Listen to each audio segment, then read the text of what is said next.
Well, welcome back. We've got a follow-up video today on the Spectre gun build, the pistol build from Polymer80. I finally got all the kinks worked out. There was definitely an issue with the striker spring being too heavy. So the first thing I did was I bought a Ghost Ink spring kit. It included a lighter weight striker spring, actually two of them, a 6-pound and a 4-pound. So I did install the 4-pound, and that really made a world of difference. So one of the things that I noticed, though, as soon as I got back from the range, and actually as soon as I got this and I started working on the gun, I got my little box of supplies, and I realized that the trigger that I bought from eBay also brought a lighter weight spring. So maybe I didn't need to buy the Ghost Ink, but anyway, that's all the more reason to really consider this $60 trigger from eBay. It brings not just the lighter striker spring, but also brought a, I don't know if it's visible here, I don't know if I have it in here. There's a safety plunger inside here, and it brought a lighter weight spring for that as well. The actual trigger is adjustable. It brings a tiny, the smallest Allen wrench I've ever seen, so that you can reach in here and adjust it right there. You just barely see that. That's where you adjust it. So I haven't felt the need to adjust it. It feels just fine to me. It's actually gotten really light and gotten really very nice to shoot nowadays. Anyway, just to be sure, it's clear, no mags, and you know, reset is nice right there. So very, very nice trigger, very smooth, no problems at all for 60 bucks. Can't complain. Anyway, so let me show you one more thing. This little cover, I was amazed Burris didn't make it, but there's a company that makes an exact fitting cover for the Fast Fire, and it's Dream Plastics. So you can find them dreamplastics.com. Really neat, especially good when you're cleaning your gun and you don't want to take the side off it to clean it. That protects it so you don't get all sorts of goop and crud on it. Anyway, when you buy these, they come in a pack of 2. I only have one Fast Fire. I don't know if I'm going to be buying another Fast Fire anytime soon. So as soon as I hit 100 subscribers, I'm going to give away the other one of these for any other Fast Fire 3 owner who may want it. So stay tuned for that. As soon, I'm somewhere around 80 right now subscribers. When I get to 100, I'll give the other one of these away. Anyway, so let's go back to the striker spring and how that all works. So just a quick takedown here. Right here, and I'm gonna pause the video and change angles so we can see better. Okay, so hopefully we can see this now. Right here, there's a small sleeve. Mine's white, yours may be white or black. It's right around the striker. So basically we need to bring that sleeve down. See, it's kind of sprung. So we're going to bring that down. You can use a Glock tool, or in my case, I'm just using a punch. And pardon me, this thing is actually kind of slippery right now, so I'm going to have to do this. I don't recommend doing this. You can usually get this off with just your thumb, but mine's kind of slippery right now. Just kind of cover that so that the ejector spring doesn't go flying, and that's all there is to it.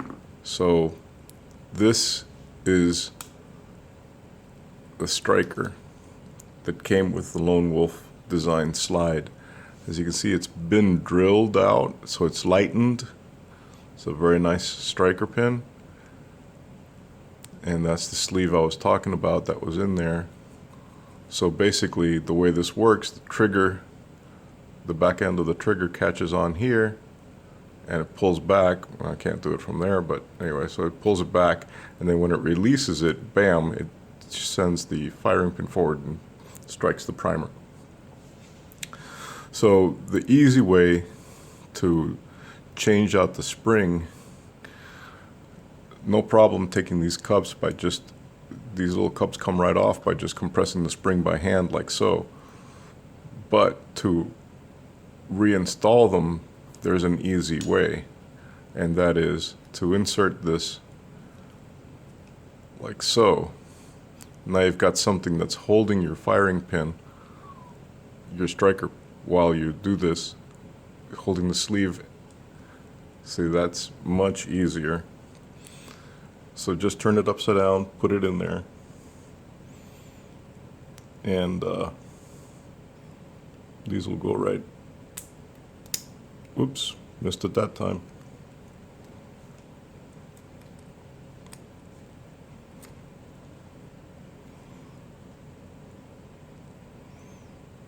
There we go. 1, 2, and there you go. So that is the easiest way, with no special vise or anything necessary to replace the spring. Let's put this back in place.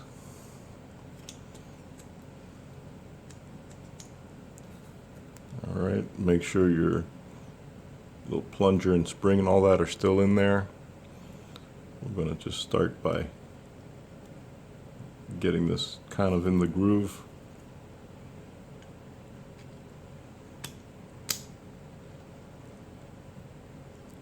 Pardon me, it's just going to be a bit because I'm trying to do this through a camera viewfinder. So your mileage may vary at home, and chances are it'll be better.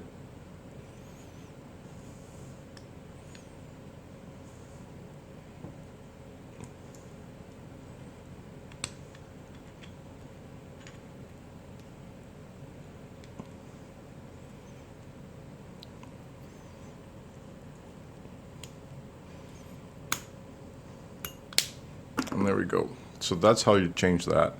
Obviously, I've also left on this original Glock, sadly, the original Glock recoil spring. I really wanted to use my stainless guide rod with the lightened recoil spring that came from Lone Wolf Designs, but I guess I'll wait and see if when it all gets broken in a little better, it'll work more reliably with this. Right now, it is working more reliably with the stronger factory Glock recoil spring. So that's that. By the way, this was, like I said, there's actually two striker springs in here. Oh, there's a little, I don't know if you can see that. That's the original safety plunger, which is basically, it blocks the striker from going forward.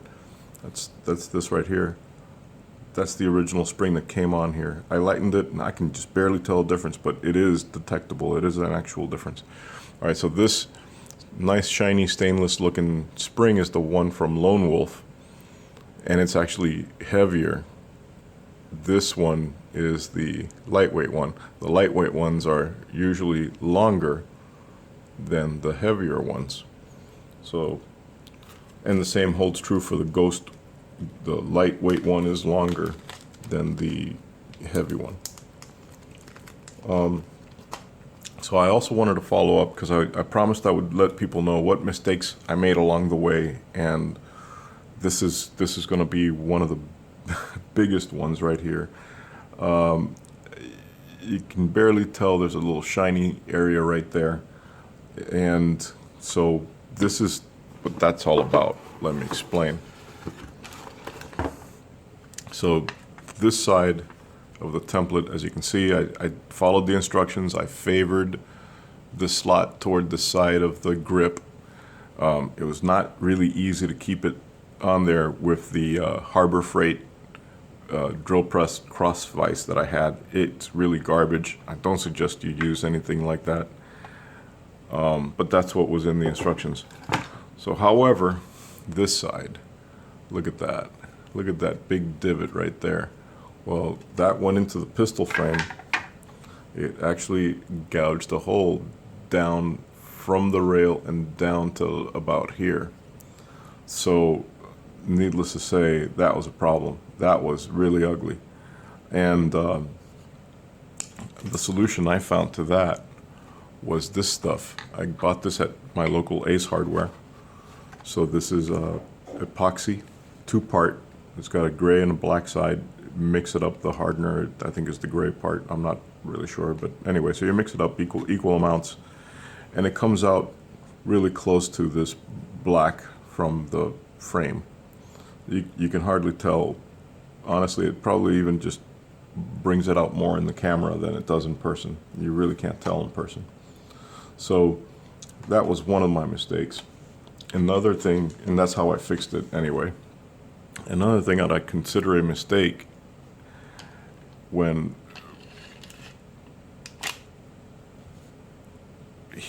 I was having trouble with this going into battery,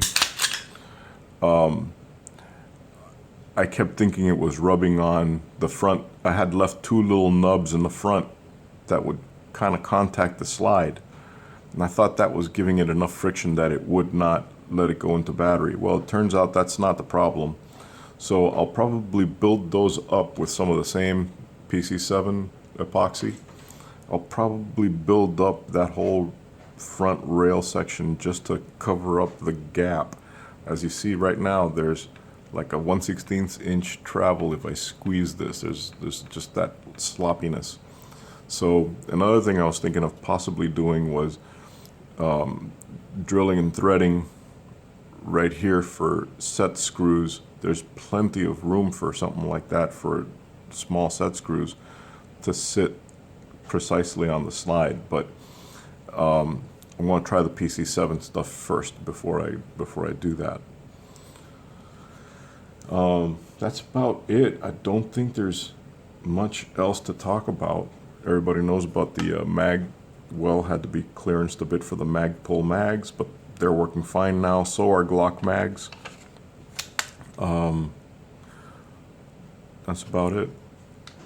You know, I'll see if my video editing is capable of adding some footage from the range to show the before and after of when I was having the trouble with going into battery and after it was resolved. Bear with me on the range video because I had to shoot with one hand while videotaping with the camera in the other. It's not so easy to do. So anyway, I'm going to try to insert some of that video here, and maybe I'll show you what it looked like before and then after the problem is resolved. So anyway, thanks for everybody who's been following the video series on this gun. It's been a lot of fun. It's been a little bit challenging. I know that anyone else who's building one like this, I can tell you there's a lot of resources out there. If you just look at some of the comments and some of the videos of mine that folks have left comments on, they've given good sources for information and parts and such, especially the first video on this series. So good luck with your own build if you're going to do one. This one eventually, what I want to do is maybe get into a little bit of competition, and so that's why I made it the way I did. And you know, if you have any questions or anything, please leave them in the comments. I'm sure if I don't get back to you, somebody else will who likely have a good answer for you. All right, thank you very much for watching. Please like and subscribe if you like. I got other projects coming up. Should be interesting. Thanks very much. Take care. Stay safe.